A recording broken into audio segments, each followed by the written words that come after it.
자, 다시 문 엽니다.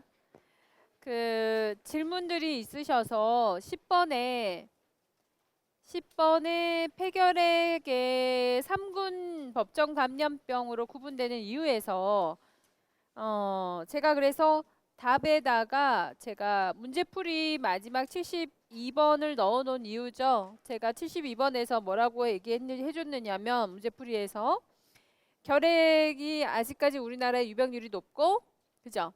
그리고 아직까지 사회성 질환이며 사망률이 높다. 이런 이유 때문에 간헐적으로 유행할 가능성이 있고, 이 답을 쓰셨다라고 얘기하셨는데, 이 답도 맞아요. 그러니까 이 답만 썼으면 아주 부분 점수를 받을 수 있지만, 어떻게 쓰셨느냐면, 간헐적으로 유행할 가능성도 있고, 유병률이 아직은 높고 국민 보건의 질을 떨어뜨리고 뭐 이렇게 했으니까, 예, 그렇게 들어가 있으니까요. 점수 맞는 거예요. 근거 되시고요. 또 엘리사에서 스펠링 틀리셨다고 얘기 많이 하시는데 어, 어떤 분은 엘리사 검사 뭐 이렇게 하기도 하고, 엘리사, L을 뭐 2개 썼다 뭐 이런 거. 근데 엘리사라고 하는 거를 생각을 했다는 것만으로도요, 상당히 가능성이 있죠. 아니면 엘리사라고 한글로 쓰셔도 맞다고 해줘야 될 상황이니까, 사실은 어떤 검사다라고 하는 거를 유추해서 생각했다는 것 때문에 뭐 1점 만점은 아니겠지만 3분의 2 점수, 0.7점 뭐 이렇게는 다 받을 수 있죠. 그러니까 완전히 빵점 이렇게는 안 돼요. 엘리사를 맞추셨다면 어떤 경우에도 좀 위안이 되세요? 어. 자, 12번까지 했고요. 13번.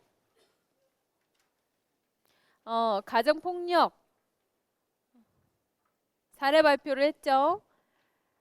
자, 일주일 전에 A씨의 남편은 술을 먹고 집에 들어와 흥분하고 너 때문에 되는 일이 없어 이러고서는 이유 없이 막 폭력을 한데 멈추지 않았고 결국은 골절을 입고 응급실까지 가게 됐다. 그러면 끝난 거죠. 그죠? 이게 시기가 어느 시기냐? 폭력 주기의 단계 이해가 안 돼요. 이렇게 뭐 이해가 안 돼요. 안 외웠으니까 이해가 안 되지. 이분도. 음. 자, 문제는 워커의 폭력 주기에 근거해서 A씨의 사례가 어느 단계에 해당하는지 그 명칭과 이유를 제시하라 라고 했어요. 그래서 그 폭력 주기를 이해를 해야 되고, 첫 번째 단계가 긴장기, 그죠? 긴장 고조기. 그러니까 긴장 고조기는 한 번씩 폭력이 있는 경우예요. 그리고 금방 접어드는 거죠. 발생을 해도 이렇게 금방 이렇게 막 지속적이지는 않아요. 근데 두 번째 국면, 이제 그 다음 단계에는 급성기가 되는 거죠. 급성 구타기가 되어서 폭력이 마구 발생이 되고 멈추지 않아요. 그러니까 보통 2시간에서 24시간 정도라고 하니까 잠도 안 자고 계속해서 이 사람이 완전히 그냥 쓰러지거나 응급 병원을 가거나 뭐 이럴 정도가 될 때까지 두들겨 팬다는 거거든요. 폭력을 쓴다는 거. 이게 이제 두 번째 국면이 되고요. 세 번째 국면이 되면 미안하다 그러죠. 더 잘해주고. 근데 문제는 이 1, 2, 3이 반복된다라는 거. 주기가 반복된다라는 거. 그래서 첫 번째 국면에 긴장이 고조되는 긴장 고조기에는 사소한 폭력 사건 발생. 여성은 주로 순종적, 수동적 위축되어 있고 화가 가라앉도록. 그러니까 남편이 화가 나서 저러지 화가 가라앉으면 괜찮을 거야라고 믿고 있는 단계 있잖아요. 부분적으로 자신의 책임도 인정하고 내가 너무 잔소리를 해서 그래 이런 거 있잖아요. 그래서 합리화시키죠. 그리고 더 이상의 상해를 초래하지 않기 위해서 자신을 다치게 한 것에 대해 화가 나더라도 여성이 참아요. 이것 때문에 이제 그리고 외적 요인 때문에 폭력이 발생했다고 믿음으로써 분노를 합리화시키는 거죠. 하지만 폭력이 멈출 거리라 기대했지만 폭력이 계속돼요. 그래서 믿음이 잘못됐구나 이렇게 그걸 알면서도 위축되고 순종하고 남편은 더욱 난폭해지기 시작하고, 그러니까 주기를 가는 데는 여성이 그런 위축되어 있는 경우가 많더라. 남성은 네가 부정을 저질렀기 때문이야 뭐 이렇게 모욕스러운 상처를 남기면서 여성을 사회로부터 격리시키기 시작하고 자신의 폭력 사실을 공개할까 봐 여성을 가두기 시작하고 이런 단계가 긴장 고조기. 둘째 국면에서 급성 구타기가 되면은요. 갑작스러운 폭력의 발생이 빈발하게 되는데 이유가 없는 거죠. 갑작스러운 폭력의 발생이라니까 이미 과거의 경험으로 심각한 폭력 사태가 예상되고 남성은 분노에 차서 자신의 행위를 조절하지 못하고 가벼운 폭력으로 시작하지만 결국은 심한 폭력을 하고 멈춘다. 그래서 급성 구타기가 이 세 국면 중에서 급성 구타기가 가장 짧다. 그러니까 오랫동안 못 버틴다는 얘기예요. 응? 짧다는 얘기는 이 긴장 고조기가 예를 들어서 뭐 한 1년 정도 갔다. 급성 구타기는 2달 정도 간다. 이런 걸 얘기하는 거예요. 응. 심한 폭력 후에 의료 처치를 요구하는 상황이 아니면 도움을 청하지 않는다. 대부분 충격 상태에 빠지거나 또는 사건의 심각성을 은폐하죠. 아무 일도 없었던 것처럼 행동을 하지만 점점 힘도 잃고 동기도 잃고 죄책감도 가지고 이래요. 그리고 남성은 법적 처벌이나 실직, 이웃의 비난을 피하려고 여성이 도움을 구하지 못하게 만든다. 그래서 믿어요. 경찰도 나를 못 구해줄 거라고 믿고 있다. 이게 이제 급성구타기. 세 번째 국면에 가면 남성은 사랑과 친절과 후회와 이런 거, 용서를 구하고, 왜 애들하고 헤어지지 못하겠고 여성이 필요하고 이런 것 때문에요. 이제 그런 후회를 하고 용서를 구하고 하죠. 그렇지만 또다시 주기가 반복된다. 이런 얘기예요. 그래서 가정폭력의 주기를 잘 알고 6, 7년 정도는 이 주기를 반복한대요. 일반적으로. 그리고는 신고를 한다든지 하는 거지. 예, 그래서 주기를 알아라. 뭐 이런 얘기인 것 같은데 굳이 그죠? 이 문제도 이 단계들을 이해할 필요는 없을 것 같아. 한 번만 읽어보면 될 것 같고요. 자, 어느 단계에 해당이 되느냐? 급성 구타기. 왜? 폭력을 마구 휘둘렀을 뿐만 아니라 멈추지 않고 입원할 정도까지 계속 지속됐기 때문에 급성 2기라고 이제 뭐 아니면 두 번째 국면 뭐 라고까지라도 써주셨으면 좋았을 뻔했고 그 다음에 워커의 폭력 주기에 근거해서 나머지 2단계의 명칭과 특징을 제시해라. 이거 긴장 고조기와 용서 사랑 행위기 뭐 이렇게 뭐 해서 뭐 누가 썼겠어요. 제대로. 참고하시고 중요하지도 않고. 자, 기대 안 합니다. 그래서 여기는 빵점 처리하셔도 괜찮을 것 같아요. 그래서 아마 대부분 쓰기만 하셨다면 0.5점 이하의 점수들은 좀 추가 점수 주지 않았을까? 잘 쓰셨던데요. 그래도 표현은 점점점 세게 이렇게 쓰긴 하시는 것 같아요. 자, 그 다음 14번 체계 이론. 예, 제가 체계에 대해서는 너무너무 설명을 열심히 잘해줬다고 생각해서 아닌가? 대답 안 하네 진짜.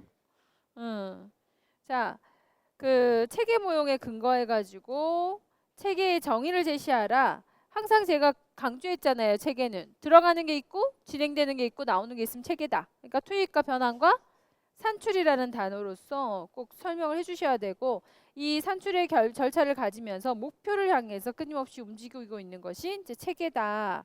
예를 들어 투입은 들어가는 거, 변화는 상호작용하는 거, 산출은 그 결과다. 뭐 이런 정도만 표현이 되면 좋겠고요. 투입, 변환, 산출이라는 표현이 꼭 들어가야 되고 목적을 향해서 움직인다. 이렇게 들어가시면 1점 정도 될 것 같아요.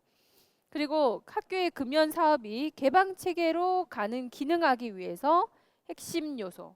자, 앞을 보지 말고 뒤만 봐라. 핵심 요소 5개. 뭐? 응?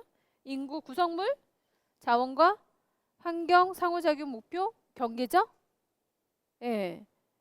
그거 쓰시면 충분히 이제 1점. 그 다음에 체계 모형에 따른 5개 평가 영역 중에 가로 안에 기억 니은에 해당하는 명칭과 목적. 응? 명칭은 뭐예요? 기억은 효율에 대한 평가, 투입된 노력에 비해서, 그죠? 비용으로 인적 물적 자원 등을 비용으로 환산해서 투입된 비용이 산출하는 것을 말하죠. 목적은 최소 비용으로 최대 효과를 얻는 것이다. 니은 사업의 적합성, 그 실적을 산출하고 지역사회의 요구량과의 비율을 계산해서 평가한다. 그러니까 기업은 효율이라는 최소의 비용으로 최대의 효과라는 게 들어가면 1점. 니은 사업의 적합성이 맞으면 0.5고 그리고 요구량이라고 하는 거 있잖아요. 지역사회의 요구도라고 하는 내용이 들어가면 0.5점. 이렇게 해서 마치 기입형 같은 서술형이에요. 사실. 예. 그렇게 딱 4점이 채워지니까 저는 이것도 대부분 다 4분의 4점을 받았을 거라고 생각합니다. 받아야 되는 거죠.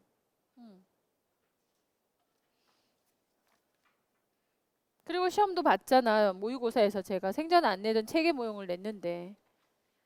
그리고 3교시 봅니다.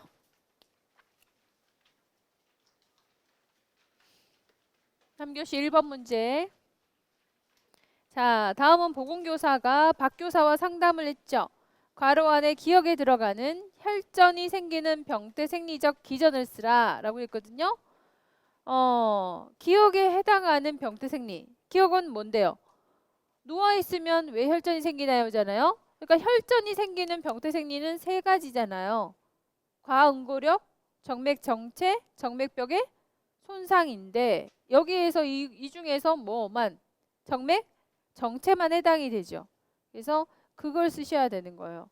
혈전이 생기는 건 세 가지가 있지만 지속적인 부동으로 장단지 근육의 펌프가 없거나 움직이지 않아서 정맥 정체를, 그러니까 부동 때문에 뭐가 생겼어요? 정맥 정체가 형성됐고 정맥 정체로 인해서 혈소판이 유착되고 플러그가 형성이 되고 혈관을 막으면서 혈관을 막으면서 혈관을 막으면서 염증이 생기게 되고 또는 정맥을 누르면서 정맥압도 상승된다라고 해서 항상 기전은 그 기전 원인과 결과로서 표현이 돼야 되는 거예요.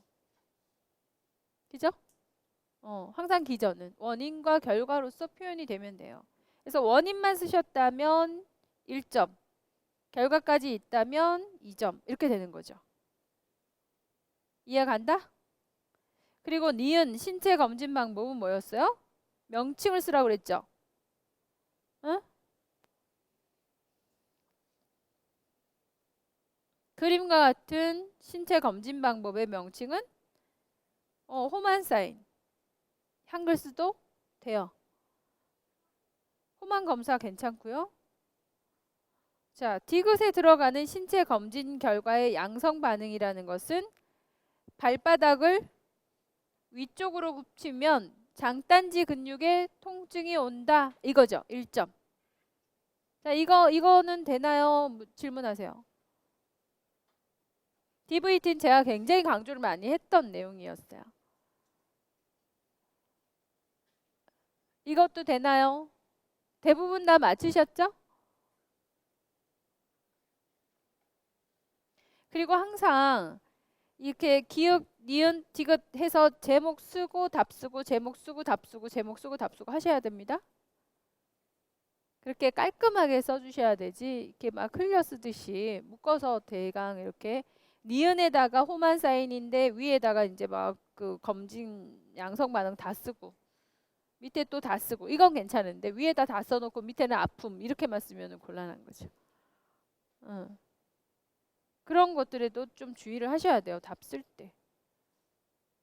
위에다 써놨다고 밑에 아픔 이렇게 되면 곤란하다고. 내 말은. 따로따로 이렇게 하나씩 정성 들여서 쓰셔야 돼요. 이 문제는 대부분 다 많이 맞추셨기 때문에 좀 정확하게 쓰셔야 점수가 주실 거예요. 그래서 대부분 다 아마 4분의 3은 되실 거고 4분의 4는 얼마만큼 병태 생리를 원인과 결과로서 깔끔하게 적었느냐에 따라서 달라질 것 같아요. 되셨어요? 뭐 이렇게 분위기 안 좋다. 모의고사 아닌데. 시험 다 봤는데 끝날 뻔했는데. 응? 자, 두 번째. 혈우병의 가족력. 이것도 절대로 못하지 않았을 거라고 생각해요. 맨날 했잖아요. XXX 다시 해가지고서. 예. 자, 동료 여교사와 상담한 내용. 우리 가족에게는 혈우병 보인자를 가지고 태어났어요. 네, 걱정되시겠어요. 네, 결혼을 하려니 유전 질환이라 아기가 태어나면 어떻게 될지 불안해요. 딸을 낳는다면 어떻게 되나요? 남편 되신 분이 혈우병이 아니라면 두 분 사이에서 태어나는 아들은 어떻다?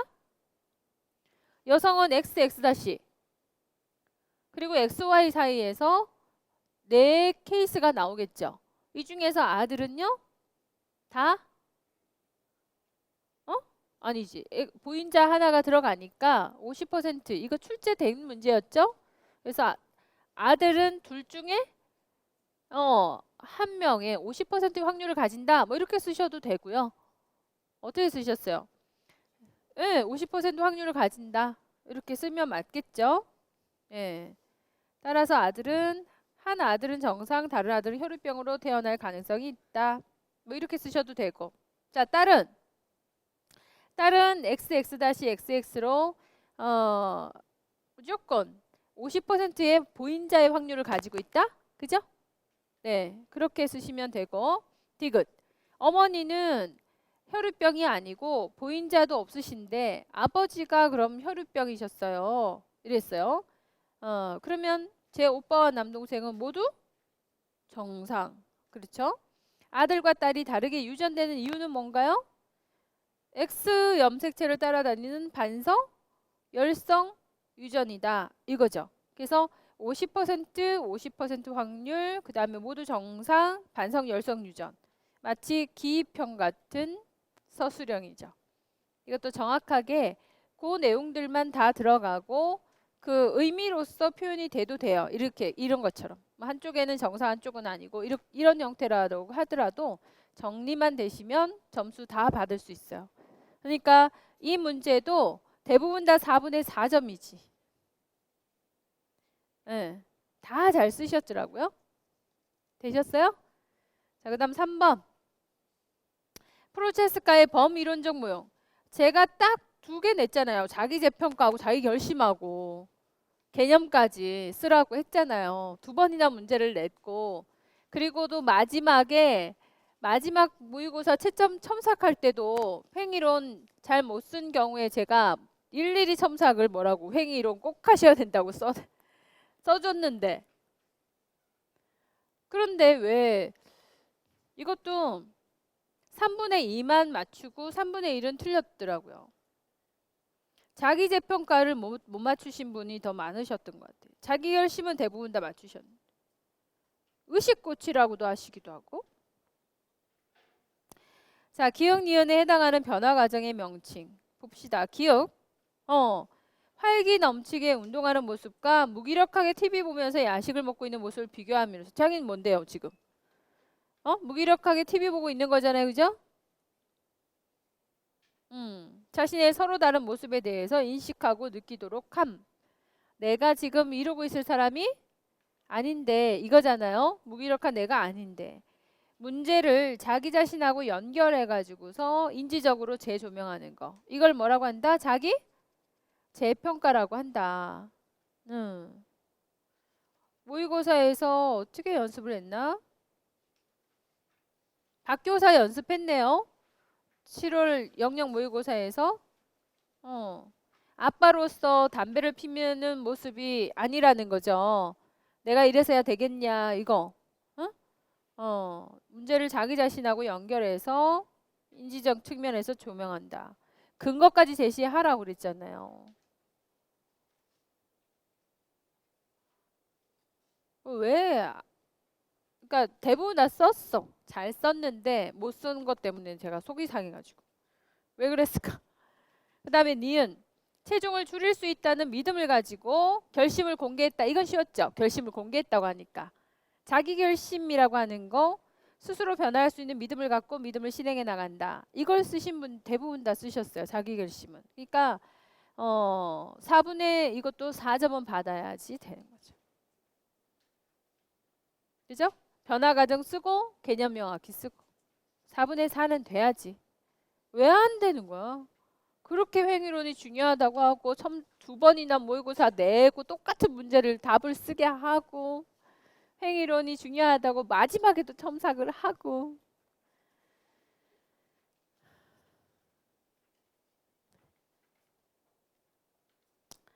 할 수 없죠 뭐. 자 4번. 그냥 저는 100% 다 합격해서 갔으면 좋겠는 마음에서 그런 거예요. 지금 70%는 다 합격할 거야. 다 잘 쓰셨어요. 절반 이상 다 잘 쓰셔서 그래도 생각보다 굉장히 좋다 생각은 하고 있거든요.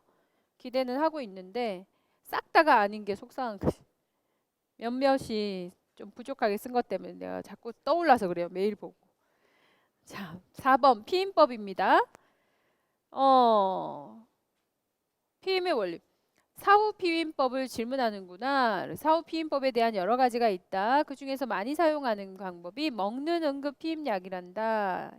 어떤 원리로 임신이 안 되나요? 피임의 원리는 두 가지가 있어요. 그죠? 그래서 두 가지의 원리가 각각 1점씩. 이거 약은 언제 먹나요? 72시간 내에 먹어야 한단다. 그 이유가 있죠. 그래서 그 이유를 쓰고 1점. 메스꺼움과 구토가 생긴다. 왜 그런가요? 피임약의 성분 때문인 거죠. 성분을 제시하면 1점. 이렇게 이제 4점인데 이것도 기입형 같은 서술형이에요. 그래서 피임약의 피임의 원리 두 가지. 하나는 뭐겠어요? 프로게스테론의 용량이 엄청 많아요. 그러니까 먹는 프로게스테론에 비교했을 때 폭탄처럼 많은 양을 먹어야 되는 거죠. 그래서 수정란이 자궁 내막에 착상하는 것을 막는다. 즉, 이 프로게스테론의 종류죠.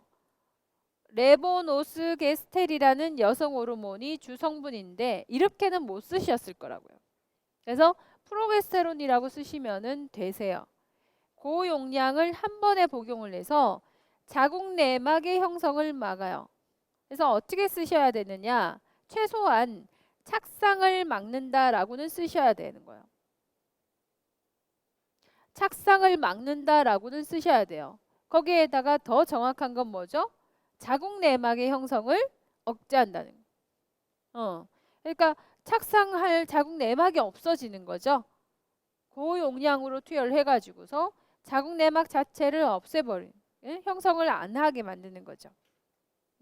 그래서 수정란에 착상을 방해한다. 그래서 그런 의미가 들어가야 됩니다. 하지만 이걸 너무 많이 먹게 되면은요, 결국은 자궁 내막에 문제를 일으키면서 암이 발생할 수 있다. 그래서 먹는 사후 피임약은 절대로 응급으로 먹는 거지, 일정하게 경구 피임약처럼 먹는 게 아니다라는 얘기예요. 그 다음에 또 하나의 원리는 뭐예요? 성관계 후에 응급하게 호르몬의 변화를 일으켜서 배란 억제를 시도하는 것이기도 해요. 그러니까 뭐냐 하면 적절한 타이밍이었을 때는 배란 억제가 되는데요. 이미 배란이 되고 난 다음 먹을 수는 있잖아요. 아닌가? 그렇지 않아요? 이미 배란이 됐는데 막 프로게스테론을 올렸어. 그럼 의미가 없다는 거예요. 그래서 배란할 수 있는 한 5일 정도의 시기 동안에 앞에서 먹는 게 유리하겠어요? 뒤에 먹는 게 유리하겠어? 앞에 먹는 게 유리하죠. 그래서 그렇게 먹어야만 효과가 있다. 그래서 상당히 그 피임의 효과는 많이 떨어지는 편이어서 응급일 때 아니고서는 그 고용량을 먹을 필요가 없다. 이런 이제 얘기이기도 해요. 그래서 또는 정자가 너무 오래 사는 경우, 정자가 너무 세, 오래 살아. 이런 경우에도 효과는 없다. 이런 경우죠. 그래서 어쨌든 호르몬의 변화로 배란 억제를 시도하는 원리 이 두 가지예요. 그렇게 각각 1점씩. 그런데 두 개를 쓰라고 그랬는데 한 개만 쓰신 분이 대부분이시더라고요. 근데 너무나 재밌게도 한쪽은 배란 억제, 한쪽은 착상 방지 이렇게 써. 두 개 다 쓰면 좋았을 텐데 어쨌든 그렇게 쓰셨더라고요. 하나는 쓰셨더라고. 둘 다 쓰신 분은 극히 드물었어요. 자, 니은의 이유입니다. 성교 후 72시간 내에 먹어야 하는 이유는 수정란이 착상하는 데 걸리는 시간이죠. 이를 막으려면 적어도 의심되는 성관계 뒤에 72시간 안에 약을 복용해야 된다. 또는 호르몬의 변화로 배란 억제를 시도하는 경우, 이 경우에서도 72시간 정도는 배란을 유지할 수 있기 때문, 억제할 수 있기 때문인 거죠. 그래서 이유를 두 가지 중에 어느 한 가지라도 쓰시면 되는 거예요. 그리고 디귿을 일으키는 피임약의 성분은 뭐다? 프로게스테론이라고 명확하게 쓰시면 되시겠죠? 프로게스테론인데 더 정확하게는 레보노르게스트렐이에요. 그래서 여기서도 사후 피임약은 워낙 고용량이라 일부 경구 피임약 20알을 한꺼번에 먹는 것하고 같다. 그래서 그야말로 넘겨보시면은요. 호르몬 폭탄을 몸에 던지는 셈이다. 사후 피임약은 여성에게 출산만큼 큰 충격을 주기 때문에 주의해서 사용해야 되고 한 월경 주기 안에는 2회 복용하는 것도 안 된다. 그래서 이를 약처럼 자주 사용했을 때 두통이나 오심, 자궁출혈, 생리불순 또는 암이라고 하는 부작용이 나타난다라고 해서 제가 9월에 영역 모의고사하고 11월에 모의고사에서 다 피임을 조금 강조를 했어요. 강조했고 그 먹는 피임약에 대한 원리를 설명으로 잠깐 해놓긴 했지만 그래서 그 어떤 원리가 들어가야 되나 착상 방지 72시간 내에 착상하는 거 프로게스테론 요 정도만 쓰셔도 점수는 상당히 많이 받을 수가 있었다. 그래서 두 가지 원리는 아니지만 한 가지는 대부분 다 쓰셨고 이유도 잘 쓰셨고 프로게스테론도 절반 이상은 잘 써주셨어요. 그러니까 이것도 예상 점수가 4분의 3점은 돼야지 되는 거지. 자, 이런 거 뭐 또 질문?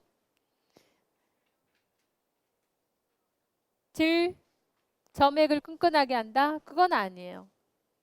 또 자, 그럼 5번 넘어갈게요. 5번. 자, 보건교사가 사시가 의심되는 아동에게 차폐 검사 절차 순서대로 쓰라. 이거 제가 마지막 날에 차폐 검사를 한번 그죠? 설명을 해가지고 얼마나 다행인지. 그래서 그런지 무슨 사람이 없어요. 근데 어떻게 쓰셨느냐면 문제는 아니 융합 검사잖아요. 그죠? 그래서 먼저 각막 검사 먼저 하고 이게 각막 반사 검사 먼저 한다든지 융합 검사 하나를 보게 한다든지 이 다음에 차폐 검사가 들어가는데 융합을 확인하기 위한 검사이고 사시가 의심되는 눈을 가려요? 의심되지 않는 눈을 정상안을 가려요? 정상안을 가리고 사시가 의심되는 눈을 바라보게 하잖아요. 그런 정도의 설명은 적으셔야 되는데 좌안을 가리고 우안을 확인한다. 이렇게만 쓰신 경우 왜 자꾸 오른쪽 왼쪽을 표현하냐? 정상안과 사시안이라고 표현해 주는 게 제일 좋죠. 아니면 오른쪽 왼쪽을 표현을 하셨더라면 양쪽 다 검사한다 이렇게 표현을 해주셔야 되는 거고 여기 오른쪽 왼쪽이란 얘기가 없잖아요. 하도 오른쪽 왼쪽 눈이라고 많이 써놔서 다시 내가 얼마나 찬찬히 봤는지 몰라. 어디에 오른쪽 왼쪽이 있나 싶어가지고 그러니까 정상안과 사시안이라고 표현을 해주시는 게 제일 맞죠. 그렇게 쓰셨어요? 그냥 오른쪽 왼쪽 가리고 보고 이것만 쓰신 거야. 가리고 보고 치웠을 때 움직이지 않는다 뭐 이런 거 있잖아요. 그거는 살짝 점수가 이거 2점 다 줄 수가 없어요. 지금 이것도 2점 2점씩이지 않습니까? 2점 다 줄 수가 없는 거지. 1점 정도도 채 될까? 1점 정도밖에 줄 수가 없는 내용이 맞으면. 근데 융합 검사를 위함이고 멀리 물체를 주시하게 해서 카드로 가리는데 정상안을 가리고 다른 쪽 눈의 움직임을 관찰한다. 제가 이렇게 썼잖아요. 그죠? 그리고 카드를 제거한 후에 가리지 않은 눈의 움직임을 관찰한다. 이렇게 정상안과 사시안이라는 의미를 정확하게 표현을 해주셔야 되는 게 제일 중요한 거예요. 차폐 검사의 절차가 제대로 맞으면 이건 2점 받을 수 있어요. 그다음에 안구가 고정되지 않고 움직인다. 무슨 의미예요? 그래서 두 가지를 쓰셔야 돼요. 정상이라면 고정이 되고 움직임 없이 고정이 되실 거다. 그죠? 그리고 뭐라면 사시가 있다면 움직일 거다. 이렇게 두 가지를 써야 이 점인 거죠. 그렇지 않겠어요? 음.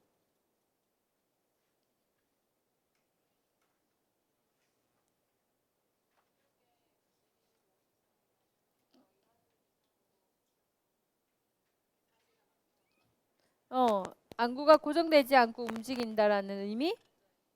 나타나는 이유? 근육의 문제나 그럼 마비인데? 근육의 문제는 마비성 사시. 그거는 이제 편의가 되어 버렸기 때문에 당겨 놓는 거거든요. 그러니까 사시 근육의 이상 때문에 사시가 온다라는 건 없죠. 그건 기전을 얘기하는데 사시는 이유가 없어요. 마비라고 하는 근육의 문제는 마비잖아요. 마비라고 하는 이유도 있는데 대부분은 비마비성이죠. 음. 한쪽 눈의 근육의 길이가 느슨해서 그런 의도는 아니었어요. 그런 의도가 아니라 안구가 고정되지 않고 움직인 이유는 뭐냐 이거죠. 사시다 이건 거야. 그래서 차폐 검사 기억은 어떤 의미냐면 검사 테스트하는 절차를 쓰고 니은은 어떤 의미냐? 결과를 해석하는 거죠. 제가 그런 문제 굉장히 많이 냈죠. 결과를 해석하시오. 검사의 결과를 해석하는 문제였어요. 니은은. 이해 가십니까? 검사의 결과를 해석해야 되니까 정상이면 이렇고 비정상이면 사시면 이렇게 된다. 이거죠. 신경의 문제는 마비성이지. 그래서 마비, 비마비는 여기서는 아는 게 아니에요. 사시 검사에서는 마비, 비마비를 확인하지 않아요. 그게 우선은 아니죠. 지금. 넘어간 거지. 그죠? 음.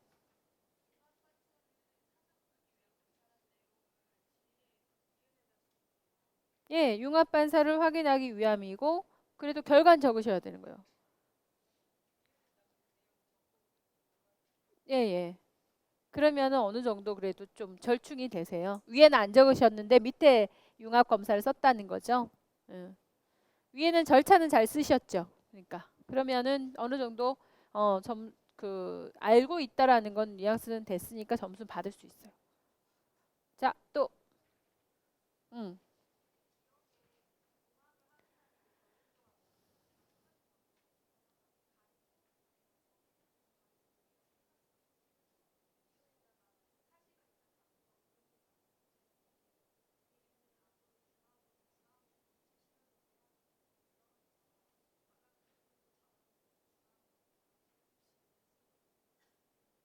음.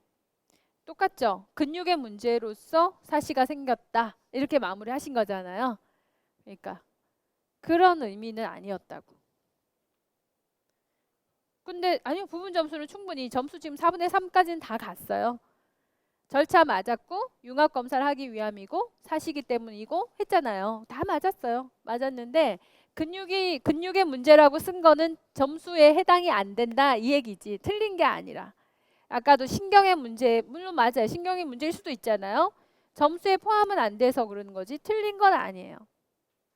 그렇지만 추가 점수가 되지는 못한다. 이 얘기를 해드리는 거예요. 또 대충 되셨죠? 음. 자, 6번입니다. 작성 방법. 수레바퀴 모형의 강점, 원인막 모형의 강점. 이것도 진짜 수레바퀴가 또 나올지 몰랐어요. 살짝 짜증났어. 그래도 뭐 강점이라고 하니까 술바퀴는 뱅글뱅글 뭐가 돌아가죠? 숙주 주변을 환경이 돌아가잖아요. 그래서 요인을 빨리 파악할 수 있는 게 굉장히 큰 장점이에요. 근데 두 가지씩 제시를 하라고 그랬어. 수레바퀴에서 가장 큰 장점은요. 만성적인 질병, 만성 질병의 원인을 표현하는데 굉장히 적합하다라는 의미가 있거든요. 감염병보다도. 그러니까 비감염성 질병 또는 이제 만성 질병 이렇게 표현을 하는데 그런 원인을 표현하는데 적합하다. 또 뱅글뱅글 돌고 있잖아요. 역학 분석이 굉장히 빠르죠. 역학 분석이 굉장히 빠르다, 용이하다 이런 거예요. 그런 의미가 들어가면 돼요. 원인을 빨리 파악할 수 있다. 한눈에 보이잖아요. 한눈에 빠르게 파악할 수 있다. 한눈에 도식화된다. 뭐 이렇게 표현을 했더라고요. 다 한눈에 알 수 있다. 원인을 한눈에 빨리 알 수 있다. 이런 의미가 들어가면 돼요. 그런 강점 1점. 그리고 만성병의 원인을 파악하기가 굉장히 적합하다. 만성병이 들어가면 돼요. 그게 많이 누락됐죠? 자, 원인막 모형의 강점은 뭐냐 하면 역시 만성병의 원인을 표현하는데 아주 적합해요. 누가 감염병을 그렇게 복잡하게 표현을 하겠습니까? 만성병이었죠. 원인막 거미줄 모형은. 그리고 또 굉장히 중요한 강점 하나가 뭐겠어요? 예방을 할 수 있다는 거예요. 원인막 모형에서는요. 경로에 몇 개의 요인만 제거하면 질병을 예방할 수 있다는 개념을 명확히 보여주고 있다. 그래서 그 경로에서 몇 개만 제거를 하게 되면 명확하게 만성병을 예방을 할 수가 있는 거예요. 그래서 그 원인막 모형의 강점 2번 있죠. 이게 제일 중요한 개념이에요. 그렇게 네 가지가 각각 1점씩 들어갑니다. 그리고 라벨이 제시한 1차 예방의 목적, 자연사 1, 2단계와 연관지어서 자연사 1단계, 2단계를 쓰라는 의미죠. 1단계는 뭔데요? 건강이 유지되는 단계. 2단계는 자극이 시작되는 단계. 네. 그렇게 해서 이제 시작되는 단계. 이 둘 다 이걸 예방한다라는 건 건강 증진이 목적이다. 간단하게만 쓰시면 돼요. 그래서 건강 증진이 목적이다. 1단계, 2단계의 명확한 명칭과 건강 증진에 대한 목적 이러면 점수 1점. 되세요. 자, 이렇게 해서 5분의 수레바퀴 모형의 하나 정도 강점, 그 다음에 이제 원인막 모형의 강점 하나 정도, 그리고는 이제 건강 증진의 목적 하나 정도. 그래서 5분의 3점 정도는 맞으셔야 되는 문제였어요. 그래서 문제 풀이 과정에서 연습했듯이 심근경색의 발생에 있어서 여러 요인이 복합적으로 관여하고 질병 예방 대책의 수립이 되는 질병의 모형이다. 뭐예요? 원인막 모형. 이렇게 이제 연습한 거대로. 그런 정도만 이해하시면 되는 거예요. 그리고 자연사의 단계는 기억해야 된다고 제가 분명히 얘기했어요. 정의를 그죠? 자연사 단계는 정의할 수 있어요. 그러니까 단계는 쓰셔야 된다고 분명히 제가 시험 전에 얘기했던 것 같아요. 그 정도만. 올해서 수령의 굉장히 큰 특징이 명확한 명칭, 명확한 용어 이런 거 위주로만 되어 있어서 막 중재 위주로 막 그죠? 상상하고 뭐 이렇게 표현하고 했던 것들이 전부 다 특징이 가지고 있죠. 기입형인지 서술형인지 모르는 문제가 전부다. 기입형은 서술형처럼, 서술형은 기입형처럼. 그러니까 정확도에다가 맞췄기 때문에 그래서 여러분들이 어렵다라는 느낌을 가지실 거예요. 자, 7번입니다. 두 자녀를 둔 동료 교사. 이건 좀 쉬웠죠? 25개월 됐어요. 배변 훈련을 시키는데요. 프로이드의 어느 단계? 학문기다. 이거 학문기다 이러면 돼요. 1점. 자, 그 다음에 배변 훈련과 성격 형성하고의 관계죠. 배변 훈련과 성격 형성하고의 관계는요. 배변 훈련을 어떻게?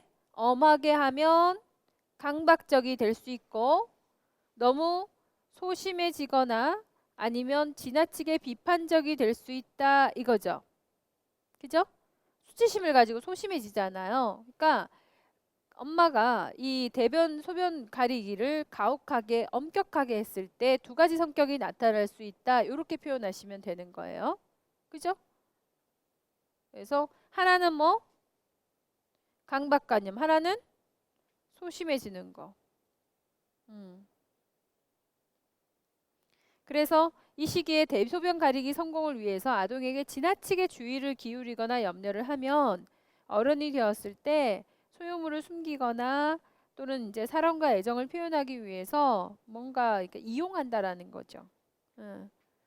그런 수 있다. 그래서 강박관념 또는 너무 죄의식, 수치심, 소심 뭐 이렇게 주도적이지 못함 뭐 이런 형태의 표현이겠죠, 그죠? 의존적인 뭐 이런 표현도 가능할 거예요. 그러니까 그죠? 너무 강박관념을 가질 수 너무 의존적이 될 수 있고 뭐 이렇게 표현하시면 2점.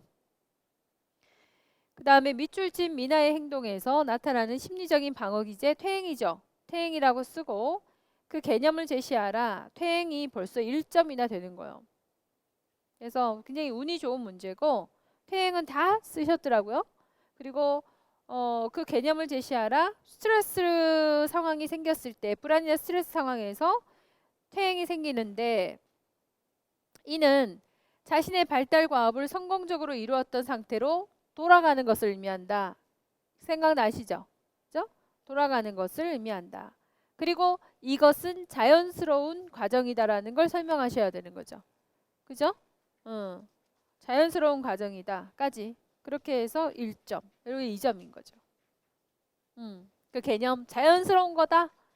그래서 뭐 무시하고 격려해주고 긍정적인 걸 강화해주면 자연스레 사라진다. 그래서 중재까지는 필요 없는 문제였던 것 같아요. 중재까지 쓰셨겠지만 네, 자연스러운 과정이다. 퇴행 자체에 대한 설명. 이제 마지막 8번입니다. 8번에 주요 우울 장애로 진단을 받은 수지와 상담을 했어요. 그래서 문제는 정신질환 DSM-5에서의 우울장애 증상 4가지. 그러니까 진단 기준 쓰라는 거죠. 진단 기준에서 우울 증상에 해당하는 4개를 쓰라. 4개밖에 없어요. 대화가. 그리고 백인지 뭔지 그런 중요하지 않고 인지치료 관점에서 인지적인 왜곡 2가지를 대화문에서 찾아 쓰라. 그리고 그 명칭을 각각 제시하라. 이게 이제 아쉬워요. 왜냐하면 제가 문제를 냈다가 없었거든요. 예, 왜냐하면 작년에 인지적인 치료가 그렇게 많이 나왔는데 예, 논술에서 이 문제를 바꿨는데 아쉬운 거지. 그래도 뭐 1번 논술도 우울 증상 진단도 맞췄고 ABCD 모형 정말 이거 안 됐으면 어쩔 뻔했어요. 마지막에 모의고사로 이거 안 됐으면 정말 큰일 날 뻔했다 했는데 해줬는데 왜 ABC를 안 쓰고 오신 분들은 또 뭔지 몰라. 여기서 분명히 모형을 설명하고 있기 때문에 A가 뭐고 B가 뭐고 C가 뭐고 D가 뭐고 E가 뭐고가 굉장히 중요한 요소라는 거예요. 그게 5점인 거죠.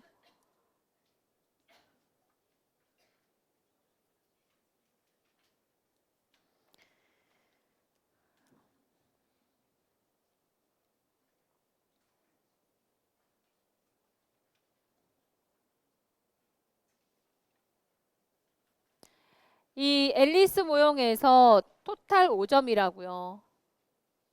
3점. 그죠?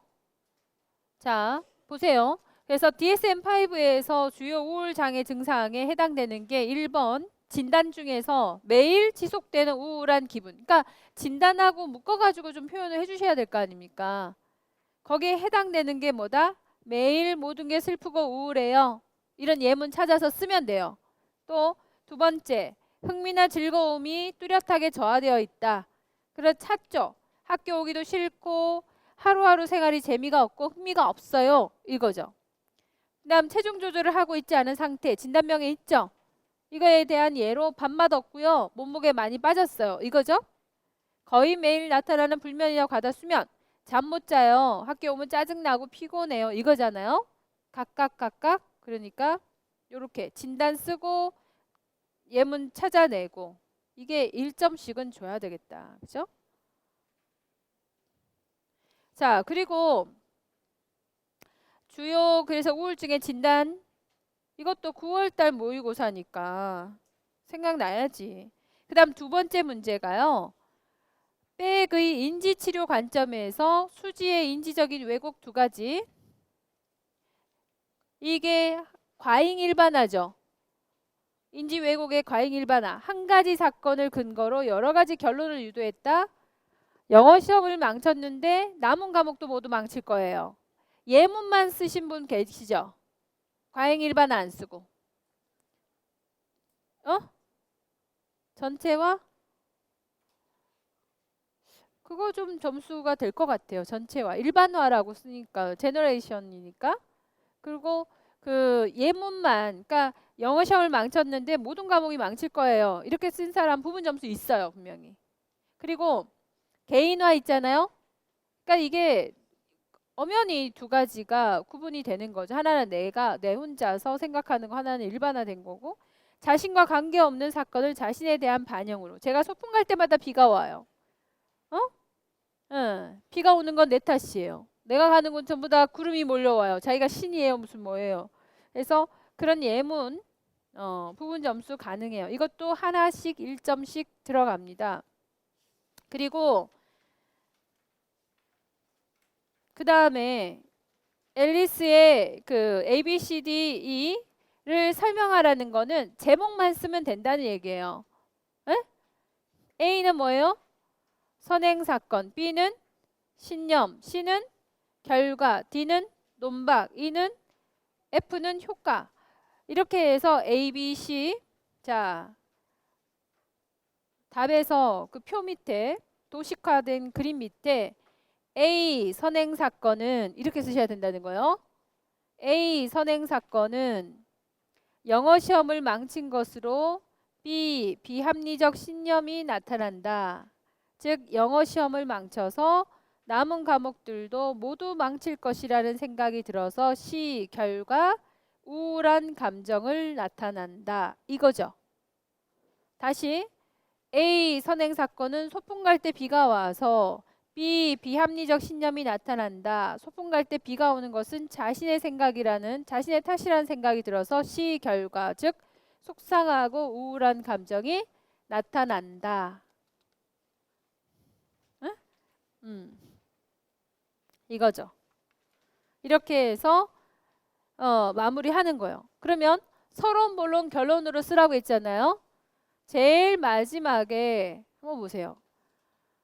제일 마지막에 네모 박스에 이렇게 쓰면 돼. 이런 의미만 쓰면 되는 거야. 그냥 형식만 맞추면 돼. 일상에서 우울한 증상을 관찰해서 우울 환아를 조기 발견하도록 한다. 그리고 이런 우울은 인지적 왜곡에 따른 감정이라는 것을 앨리스 ABCD 이론에 근거해서 밝혀보고자 한다. 이것만 쓰시면 되는 거예요. 이 정도만. 우선 우울 진단에 따른 수지의 증상은 이렇게 하나. 다음은 백의 인지치료 관점에서 수지의 인지적 왜곡 두 가지를 제시해 보겠다. 그 다음엔 마지막으로 우울은 인지적 왜곡에 따른 감정이라는 것을 ABCD 이론에 근거해서 ABC 요소로 설명했죠. 자, 그러니까 자 서론, 본론, 결론이 맞았어요. 그러면 서론, 본론, 결론대로 형식이 맞았어. 그거는 점수가 플러스 요인이 안 돼요. 우울 진단에 따른 수지의 증상 있잖아요. 진단 쓰고 사례 쓰고 1점. 진단만 있고 사례가 없다. 사례만 있고 진단이 없다. 0.5겠죠? 그래 4점이야. 4점. 그 다음에 백의 관점에서 인지적 왜곡. 인지적 왜곡의 명칭 썼고 사례를 썼어요. 1점이겠죠? 명칭 없고 사례만 썼어요. 0.5점이겠죠? 그리고 마지막에 앨리스에 근거해가지고서 A, B, C 요소로 설명했잖아요. A 선행 사건은 뭐였고 B 비합리적인 신념으로 C 결과 감정이 우울하다. 그죠? 그거 세 개가 3점이겠죠. 이해 갑니까? 선행 사건이라고 A를 명명했고 거기에 대한 예를 들었고 이해 가세요? B를 명명했고 거기에 대한 예를 들었고 그러면 A, B, C, D가 설명이 되는 거잖아요. 이렇게 해서 10점인데 서론, 본론, 결론의 형식을 맞추라고 굳이 나와 있기 때문에요. 이거는 마이너스 점수예요. 다 맞췄는데 형식이 없으면 감점 1점 이렇게 처리를 하는 거죠. 응? 네, 그렇게 채점을 하시면 돼요. 그래서 제가 봤을 때 우리 저랑 같이 공부하신 여러분들은 이번에 논술에서는 대박 나셨을 거라고 생각해요. 그래야 돼. 안 한 게 없잖아. 그러니까 최소한 이게 논술에서 점수가 엄청나게 관건이거든요. 10점이잖아. 10점 만점에 지금 과잉 일반화하고 내 말 좀 들어봐라 좀. 과잉 일반화하고 개인화가 빠졌다. 그럼 최소한 10분의 8이잖아요. 그죠?